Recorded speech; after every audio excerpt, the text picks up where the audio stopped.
অদম্য ইচ্ছের কাছে হার মেনেছে বয়সের ভার। ৬৫ বছর বয়সে রীতিমতো ক্লাস পরীক্ষায় অংশ নিয়ে সব নিয়ম মেনে অংশ নিচ্ছেন প্রাথমিক সমাপনী পরীক্ষায়। এই অসাধ্য সাধন করতে চলা মানুষটির নাম বাছিরুন নেসা। এই মুহূর্তে তার স্বপ্ন কেবল পিএসসি পাশ করা। আমার প্রস্তুতি খুব ভালো ছিল যে আমি পরীক্ষা দেব। ১০০ পার্সেন্ট ছিল, ৯৫ উত্তর আমি দিয়েছি। এবার ছেলেপিলের সাথে পরীক্ষা দিতে আমার খুব ভালো লাগলো। বাছিরুন পরীক্ষা দিচ্ছেন খুবই শান্তশিষ্টভাবে, আশেপাশে কোনো দিকে তাকান না তিনি।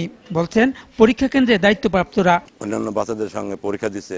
অন্যান্য বাচ্চাদের বয়স তো ১০ বছর। এরা তাদের উৎফুল্লতা সবারই বাড়ছে এবং আমাদের এলাকার একটা আলোড়ন সৃষ্টি হয়ে গেছে। বাছিরুন প্রমাণ করে দিয়েছে যে শিক্ষার ক্ষেত্রে কোনো বয়স সীমা নেই, যে কোনো বয়সে শেখা যায় এবং উনি খুব মনোযোগ সহকারে পরীক্ষা দিচ্ছেন। ঠিকমতো সবগুলো পরীক্ষা দিতে পারলে বাছিরুন পিএসসি পাশ করবেন বলে আশা তার সহপাঠী ও শিক্ষকদের।